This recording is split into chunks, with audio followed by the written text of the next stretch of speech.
大家好，我是罗富强。本期我们聊的话题是：美国态度突然180度大转弯，欢迎中国12条和平倡议，有什么阴谋？拜登政府最初无视中国的外交努力，现在似乎突然改变了主意。美国会与中国合作实现乌克兰和平吗？还是有什么阴谋？最近的无人机偷袭克宫，俄罗斯红场阅兵日，乌克兰发动100次无人机袭击事件，越来越说明乌军在前线得不到便宜，想在俄后方制造恐怖。这也说明乌军真顶不住了。美国人自然明白，所以态度突然180度大转弯。首先，美国国务卿布林肯最近对中国在俄乌冲突中可能发挥的作用表示欢迎，这令人很意外。这几天，除了中国特使访问乌克兰、俄罗斯、德国、法国等国，斡旋俄乌战争停火以外，中美高层开始接触会晤，这可能预示着美国与中国对俄乌冲突达成重大举措。如果这种转变成为现实，那可能预示着俄乌战争今年甚至更早的结束。当中国于2月份首次公布乌克兰12条和平原则时，美国称中国的和平建议和立场显然有利于俄罗斯。拜登政府和布林肯将此举视为对俄罗斯的掩护，称中国不可信，因为中国没有谴责俄罗斯的出兵。然而，乌克兰总统泽连斯基的反应与拜登截然不同，他谨慎地为中国的努力鼓掌，并赞同中国提出的一些和平原则。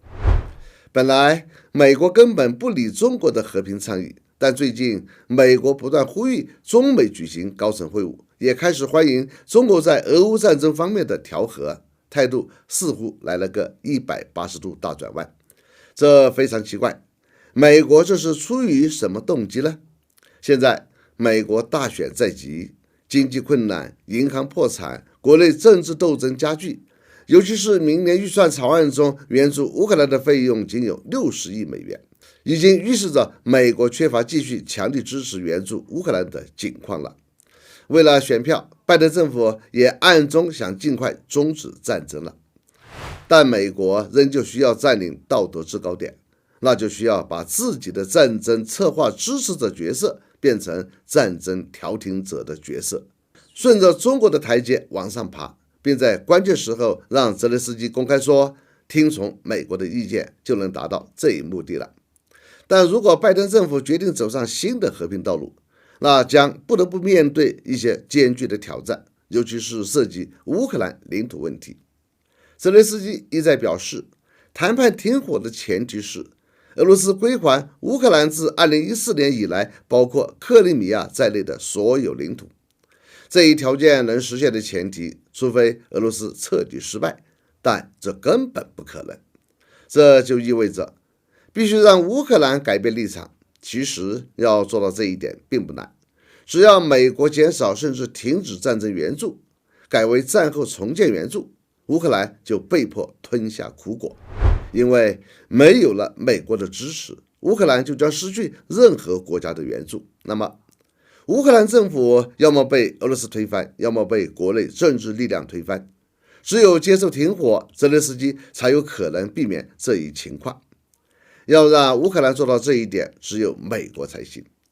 而美国的手段就是拜登政府借口美国共和党控制的众议院不同意继续大力援助乌克兰，甩锅给共和党，才能减少泽连斯基的不满。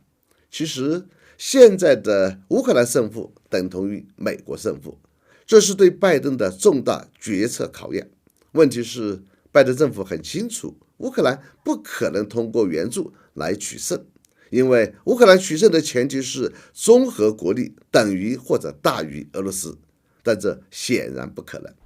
因此，拜登政府需要中国的斡旋来摆脱这个决策困境和停止援助乌克兰的困境，